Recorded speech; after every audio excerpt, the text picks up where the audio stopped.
마태복음 4장 1절부터 제가 읽도록 하겠습니다. 그때 예수께서 성령에게 이끌려 마귀에게 시험을 받으러 광야로 가사 40일을 밤낮으로 금식하신 후에 줄이신지라. 시험하는 자가 예수께 나와서 이르되 내가 만일 하나님의 아들이거든 명하여 이 돌들로 떡덩이가 되게 하라. 예수께서 대답하여 이르시되 기록되었으되 사람이 떡으로만 살 것이 아니요 하나님의 입으로부터 나오는 모든 말씀으로 살 것이라 하였느니라 하시니, 이에 마귀가 예수를 거룩한 성으로 데려다가 성전 꼭대기에 세우고 이르되 내가 만일 하나님의 아들이거든 뛰어내리라. 기록되었을 때 그가 너를 위하여 그의 사자들을 명하시리니 그들이 손으로 너를 받들어 발이 돌에 부딪히지 않게 하리로다 하였느니라. 예수께서 이르시되 또 기록되었을 때 주 너의 하나님을 시험하지 말라 하였느니라 하시니, 마귀가 또 그를 데리고 지극히 높은 산으로 가서 천하 만국과 그 영광을 보여 이르되 만일 내게 엎드려 경배하면 이 모든 것을 내게 주리라. 이에 예수께서 말씀하시되 사탄아 물러가라. 기록되었을 때 주 너의 하나님께 경배하고 다만 그를 섬기라 하였느니라. 이에 마귀는 예수를 떠나고 천사들이 나와서 수종되니라. 아멘.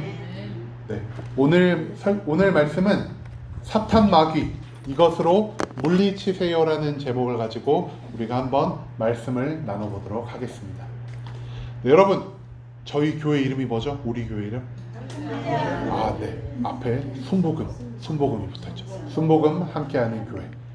여기서 우리가 이 순복음 뜻이 혹시 뭔지 아시나요? 순수한 복음. 우리가 보통 순복음 할 때 이거 순수한 복음으로 생각을 하거든요. 네. 그런데 사실 순복음이 무슨 뜻이냐? 성령 충만함을 받아서 온전한 복음을 전한다 라는 뜻으로 온전하다에 손을 써가지고 온전한 복음, 성령 충만함을 받고 우리가 온전함으로 하나님의 말씀을 전하고 하나님의 말씀을 대하자라는 그러한 뜻이 이 순복음에 들어 있습니다. 이 순복음에서 제일 강조하는 것 무엇일까요? 성령 충만이겠죠. 왜냐하면은 성령 충만함을 받지 않으면은 앞에서 말씀을 전하는 사람도 하나님의 말씀을 내가 원하는 방향대로 전할 수 있게 되고, 말씀을 듣는 사람도 성령 충만함이 없이는 그 말씀을 내 멋대로 해석할 위험성이 있기 때문에 순복음에서는 다른 무엇보다 이 성령 충만이라는 개념을 굉장히 강조하고 있습니다. 그렇게 성령 충만을 강조하기에 아까 예배 시작할 때도 말씀드렸죠. 오늘은 오순절입니다. 순복음에서 가장 중요하게 생각하는 것이 무엇이냐? 바로 오순절 성령 강림 사건입니다. 그리고 오늘은 오순절 성령 강림 주일 예배로 저희가 예배를 드리고 있습니다.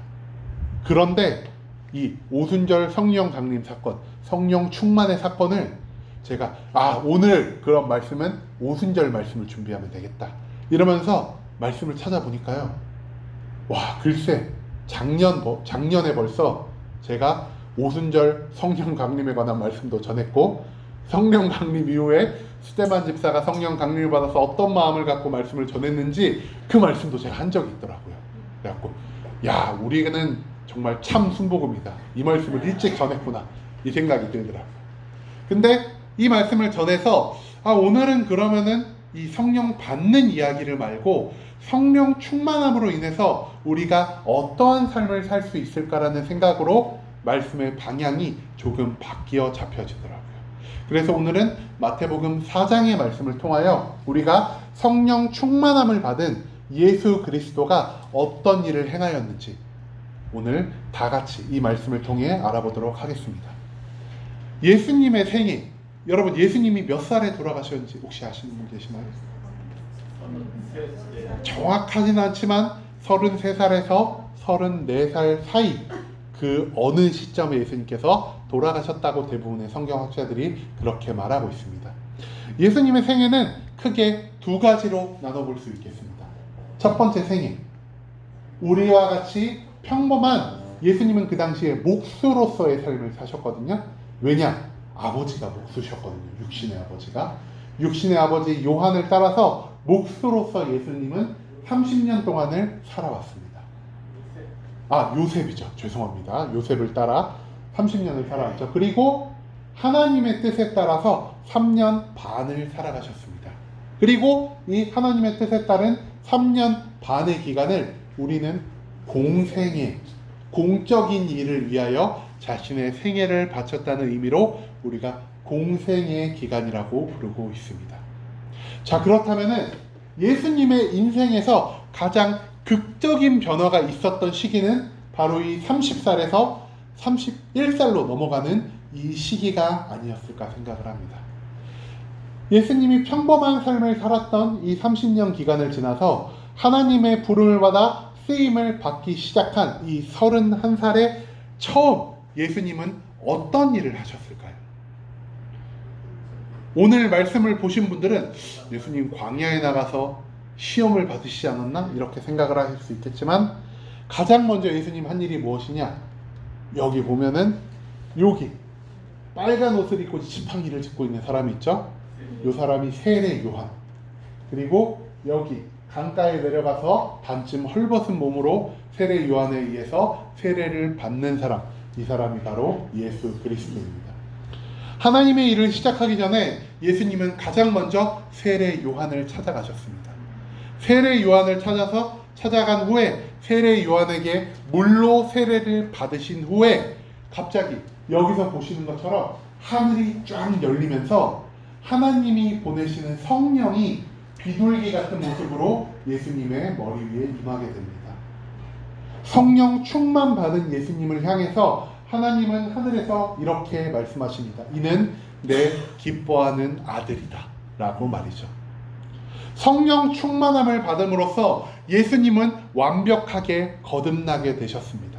그리고 하나님의 일을 할 준비를 마치게 되었다는 것이죠. 이렇게 성령 충만함을 받은 예수님의 첫 사역의 시작은 무엇이었을까요? 그것은 오늘 말씀에 나온 대로 예수님은 성령 충만함을 받은 다음에 성령에 이끌려 시험 받기 위해 광야로 나갔다라고 오늘 말씀은 전하고 있습니다. 40일 밤낮으로 예수님은 광야에서 무릎 꿇고 기도하며 자신의 사역, 자신의 활동, 자신의 공생애를 위해서 하나님께 준비하는 시간을 갖게 되었습니다. 그리고 40일의 금식 기도 시간이 끝났을 때 예수님을 찾아온 어떤 존재가 있었습니다. 우리가 흔히 알고 있는 마귀라고도 부르고 사탄이라고도 불리는 한 존재가 예수님을 찾아오게 되었습니다. 이 사탄이 예수님께 무엇이라고 유혹을 했을까요?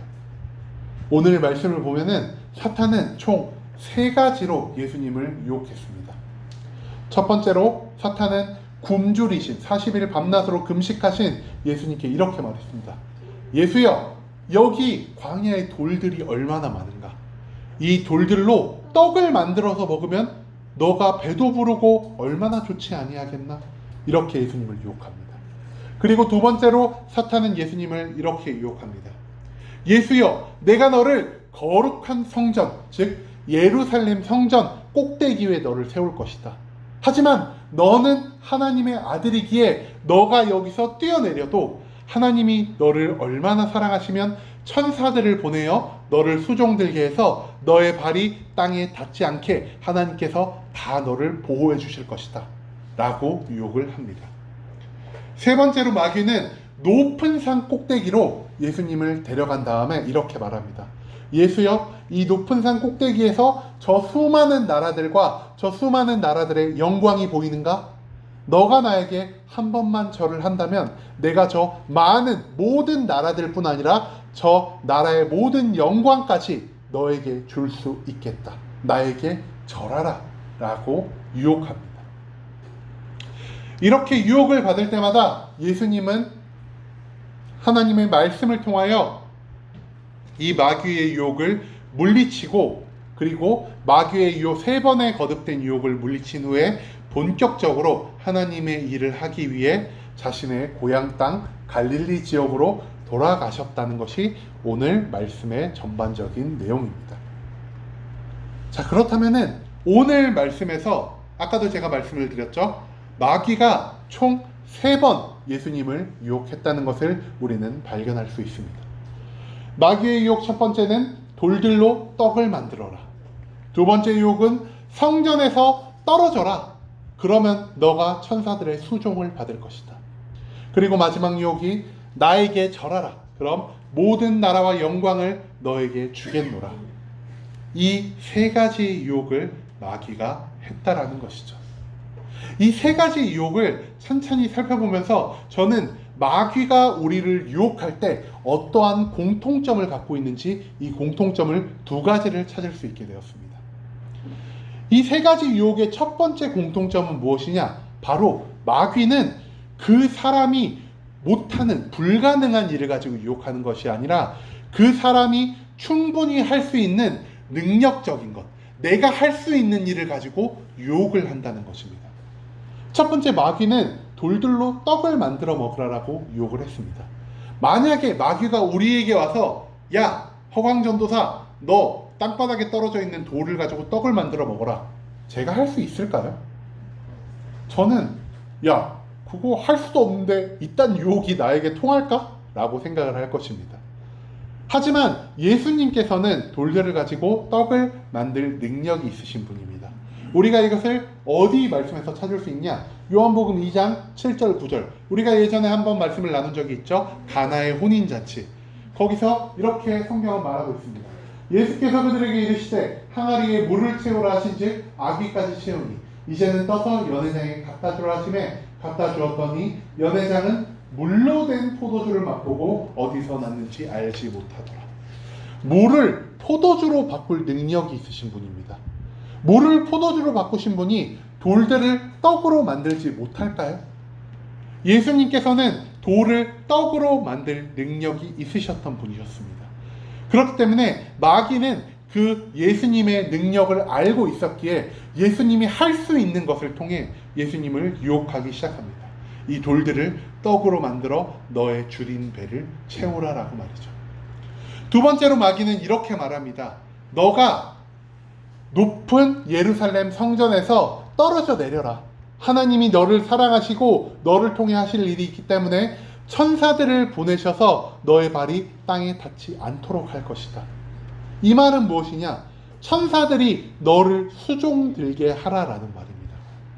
예수님은 천사들의 수종을 받을 수 있는 분이셨을까요? 없는 분이셨을까요?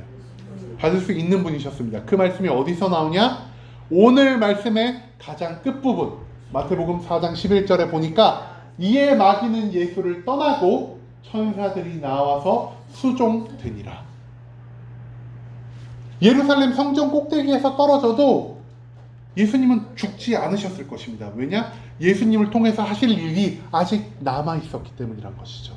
천사들이 나와서 마귀의 말처럼 예수님을 수종들어 그 발이 땅에 닿지 않게 할 그런 능력이 예수님께 있다라는 것입니다. 그리고 마태복음 4장 11절은 실제로 천사들이 예수님을 수종들었다라는 말을 통하여 예수님이 이 일을 할 수 있는 능력이 있다라는 것을 확실히 못 박아두고 있다는 것이죠. 마지막입니다. 사탄은 이렇게 말합니다. 높은 산 위에 예수님을 데려가서 나에게 절하라. 그럼 이 세상에 있는 모든 나라와 그 나라의 모든 영광을 예수 그리스도 너에게 주겠다라고 말이죠. 자, 여러분, 기독교, 우리가 믿고 있는 이 개신교 기독교가 처음 시작했을 때 몇 명의 사람으로 시작을 했을까요? 100명이 되지 않는 전 세계 인구의 0.0000000 몇 프로로 시작을 했을 것입니다. 그런데 그 사람들이 성령 충만함을 받고 바깥에 나가서 예수님의 말씀에 따라 담대하고 강하게 유대와 사마리아와 땅끝까지 복음을 전하기 시작하고 나서 지금 2000년이 지났습니다. 2022년 전 세계 종교인 통계를 한번 제가 찾아봤는데 전 세계 기독교 인구가 대략 몇 명쯤 될까요? 현재 22억 명이라고 합니다.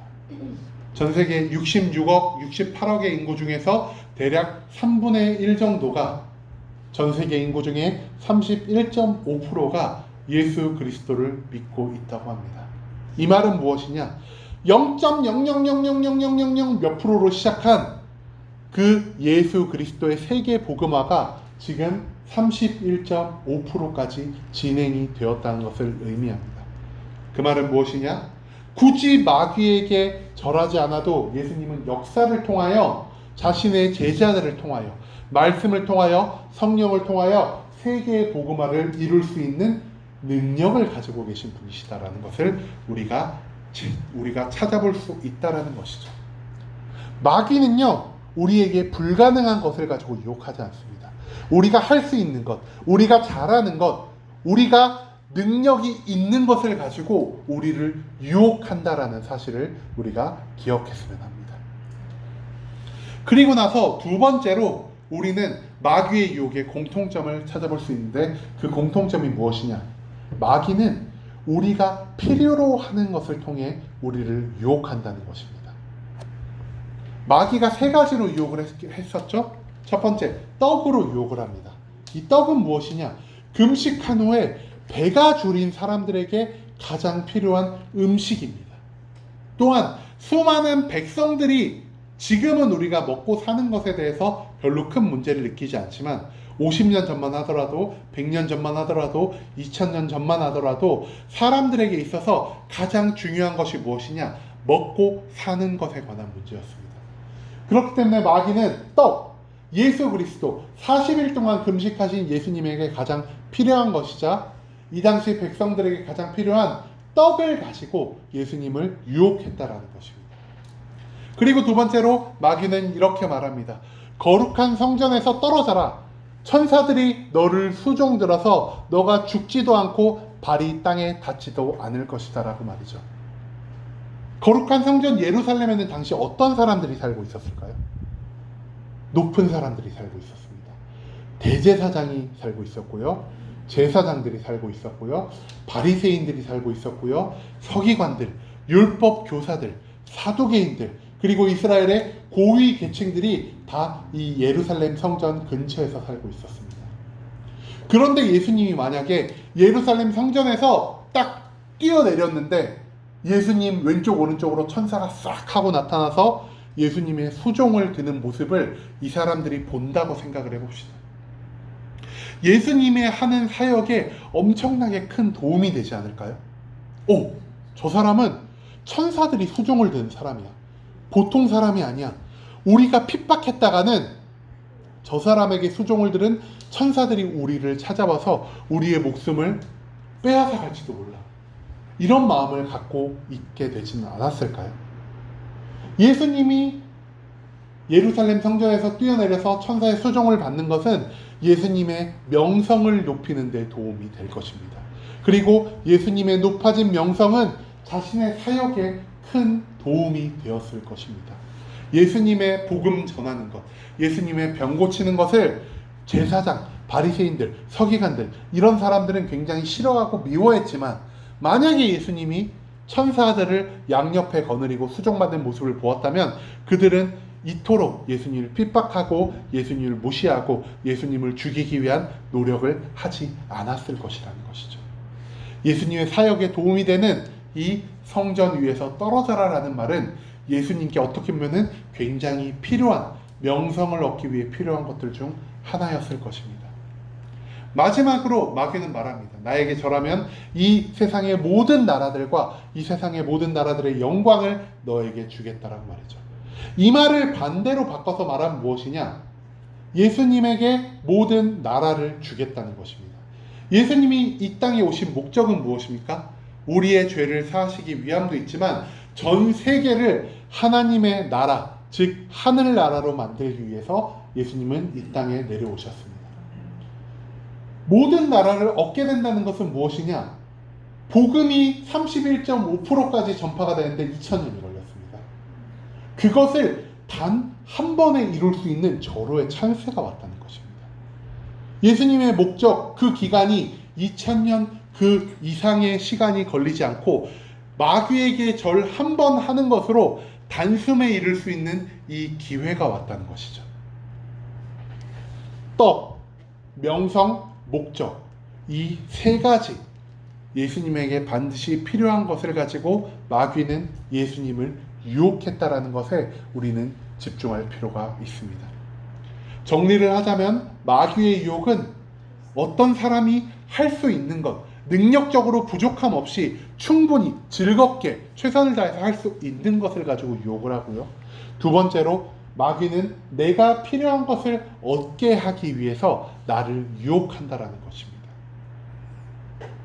이 마귀의 두 가지 유혹, 이 유혹을 예수님께서는 어떻게 이겨내셨을까요? 오늘 말씀을 보면 예수님은 이렇게 대응하십니다. 첫 번째로 능력이 아니라 오직 말씀으로, 하나님의 말씀으로만 마귀를 쫓는 모습을 우리는 찾아볼 수 있습니다. 마귀가 유혹할 때마다 예수님은 이렇게 말씀하십니다. 야, 너 나를 유혹하지 마. 하나님의 말씀에 이렇게 적혀 있어. 라고 예수님은 모든 상황마다 마귀의 유혹에 대응하셨다는 것이죠. 자, 우리가 말씀을 한번 살펴볼까요? 마태복음 4장 4절에 이렇게 말합니다. 기록되었을 때 사람이 떡으로만 살 것이 아니요 하나님의 입으로부터 나오는 모든 말씀으로 살 것이라 하였느니라 하시니. 이 말씀이 진짜 성경에 나올까요? 신명기 8장 3절에 나옵니다. 내 조상들도 알지 못하던 만나를 내게 먹이신 것은 사람이 떡으로만 사는 것이 아니요 여호와 입에서 나오는 모든 말씀으로 사는 줄을 내가 알게 하려 하시니라. 성경에 있는 그 말씀을 그대로 가지고 예수님은 마귀의 말에 대응을 한다라는 것이죠. 마귀야, 너는 내가 단순히 줄임만을 가지고 기도할 것이라고 생각하느냐? 아니다. 사람은 배고픔을 채워줄 수 있는 떡만 갖고 사는 존재가 아니라 하나님의 입에서 나오는 말씀을 통하여 살아가는 존재가 바로 인간이라는 것을 너는 모르고 있어라고 예수님께서는 말씀하셨다는 것이죠. 두 번째로 예수님은 이렇게 말씀하십니다.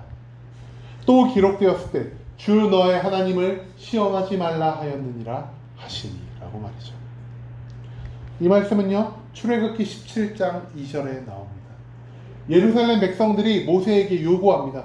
모세여, 왜 우리를 애굽에서 끌고 나와서 이 물도 없는 황량한 광야 땅에서 우리를 다 목말라 죽게 하려 하십니까? 그때 모세가 이스라엘 백성들에게 호통을 치면서 이렇게 말합니다. 너희가 어찌하여 나와 다투느냐? 너희가 어찌하여 여호와를 시험하느냐라고 말이죠. 마귀는 예수님에게 이렇게 말합니다. 성전에 올라가서 떨어짐으로 너가 하나님이 너를 얼마나 사랑하시는지 한번 시험해봐. 하나님은 너를 너무나 사랑하시기 때문에 천사들을 보내어 너를 다치지 않게 하실 거야. 그런데 예수님은 하나님에 대한 자기의 사랑을 하나님을 시험함으로써 확인하려 하지 않으시고 오히려 이렇게 말씀하셨다는 것이죠. 아니, 나는 하나님에 대한 나의 사랑을 확실히 믿어. 내가 그것을 하나님을 굳이 시험하지 않더라도 하나님이 나를 사랑하신다는 것을 믿기 때문에 나는 성경 말씀에 나온 것처럼 절대로 하나님을 시험하지 않을 거야 라고 말이죠. 마지막입니다. 자기에게 절하라는 사탄의 말에 예수님은 이렇게 말씀하십니다. 기록되었을 때 주 너의 하나님께 경배하고 다만 그를 섬기라 하셨느니라 라고 말이죠. 이 말씀은요, 신명기 6장 13절에 나옵니다. 내 하나님 여호와를 경외하며 그를 섬기며 그의 이름으로 맹세할 것이라. 그 말은 무엇이냐? 하나님 외에 다른 자는 경외하지 말 것이며 하나님 외에 다른 자를 섬기지 말 것이며 하나님 외에 다른 이름으로 맹세하지 말 것이라. 사탄은 말합니다. 나에게 절 한 번만 해. 절 한 번만 하면은 너 십자가에 못 박혀 죽지 않아도 되고 너가 수천 년이 걸쳐 이룰 그 일을 단 한순간에 이룰 수 있어라고 말입니다.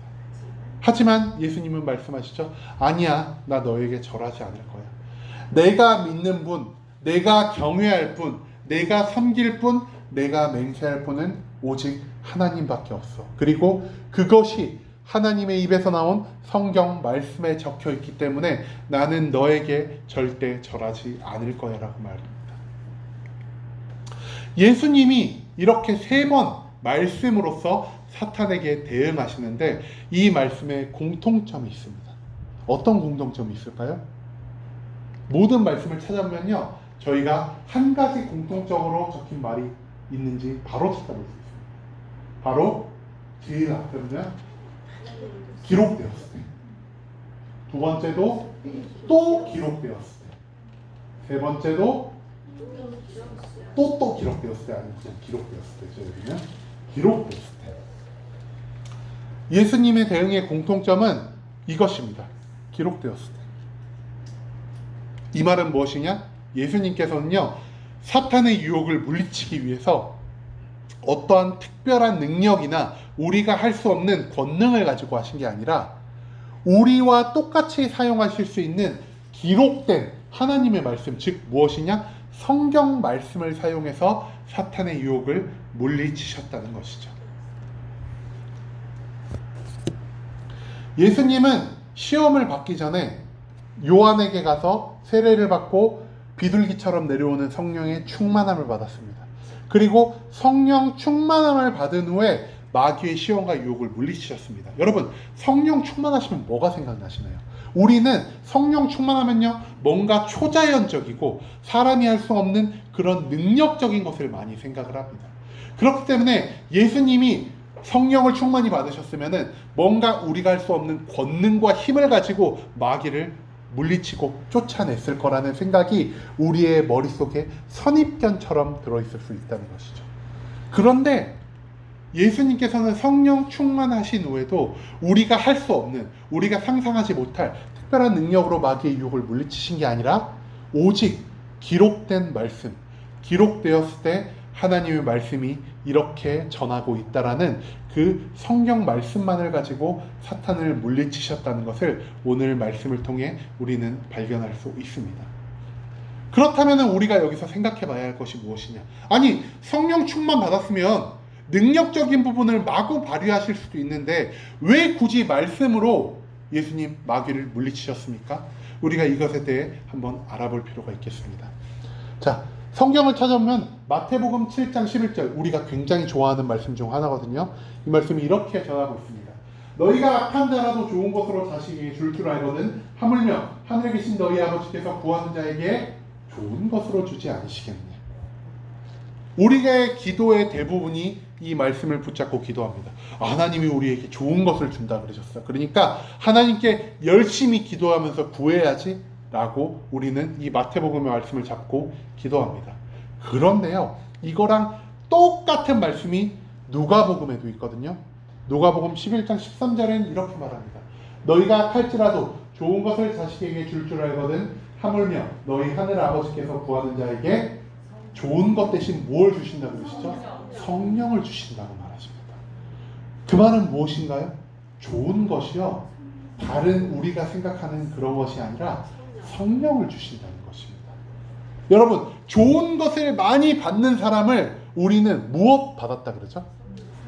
복 받았다 그럽니다. 복 받았다.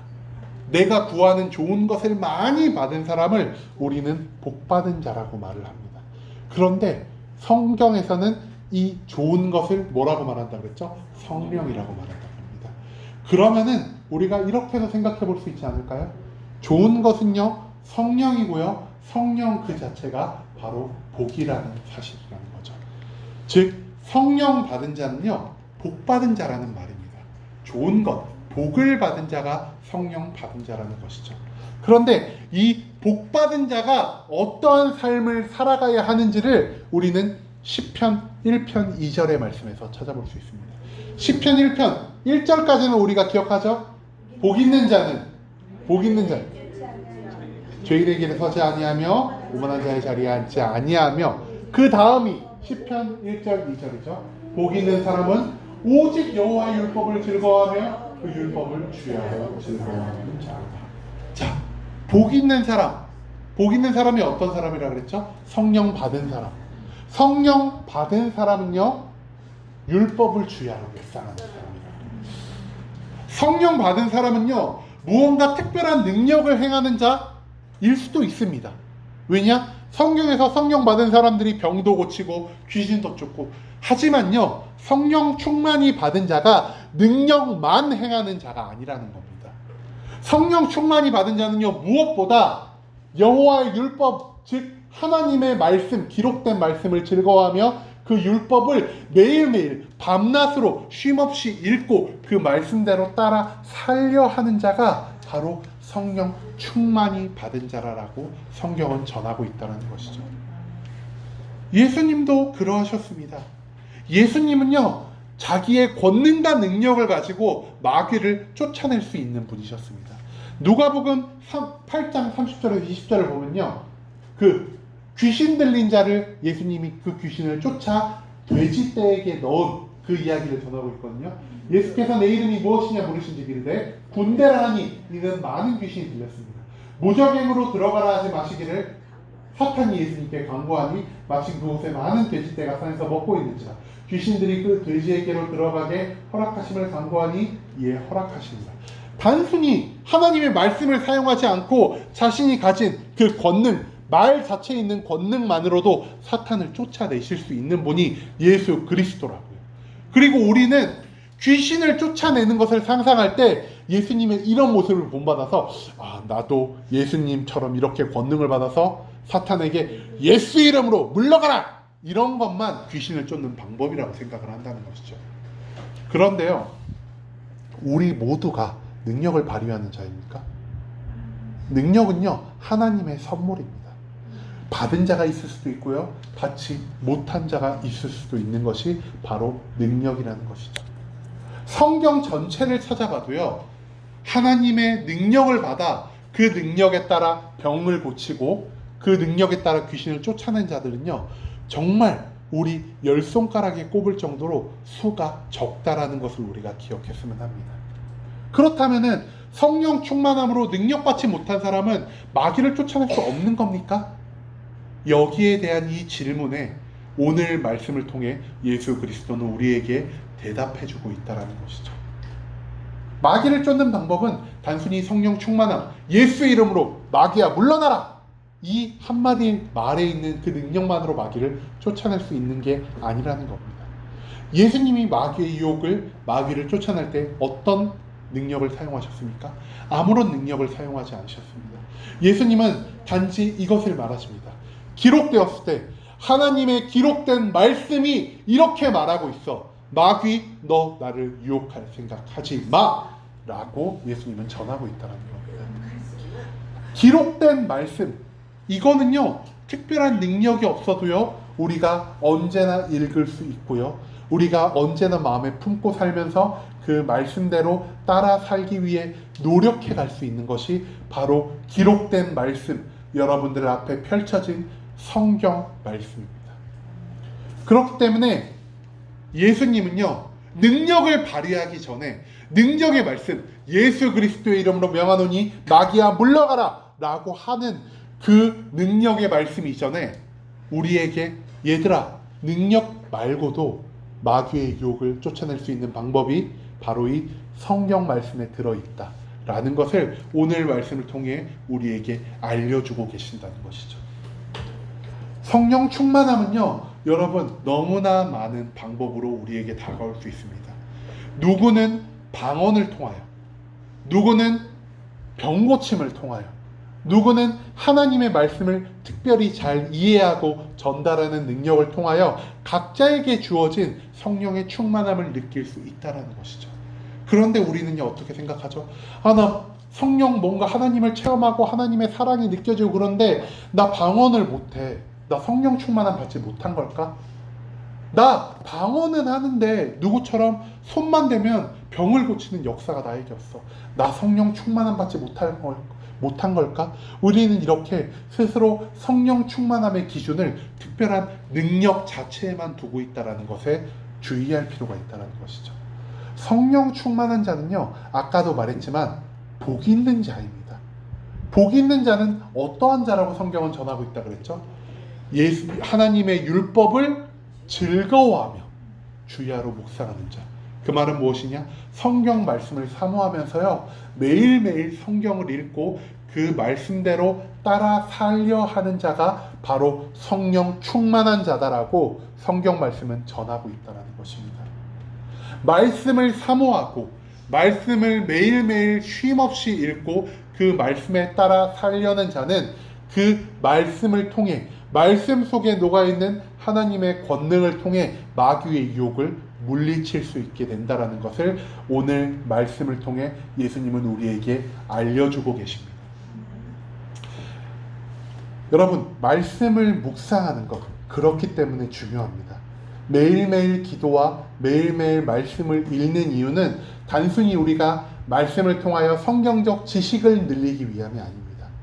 우리가 하나님의 성령으로 거듭난 자로서, 하나님의 성령의 충만을 받은 자로서 말씀을 사모하고 말씀을 통하여 우리의 매일의 삶에 있는 사탄의 유혹을 물리치는 것이 무엇보다 중요하기 때문에 제가 여러분들께 매일의 기도 그리고 매일의 말씀을 계속해서 강조드려서 말씀을 하고 있습니다. 여러분, 성령 충만함을 받으셨다면, 그리고 성령 충만함 받기를 원하신다면 매일매일 성경 말씀을 사모하고 그 성경 말씀을 읽는 것에 쉼이 없는 성도님들이 되시길 소망합니다.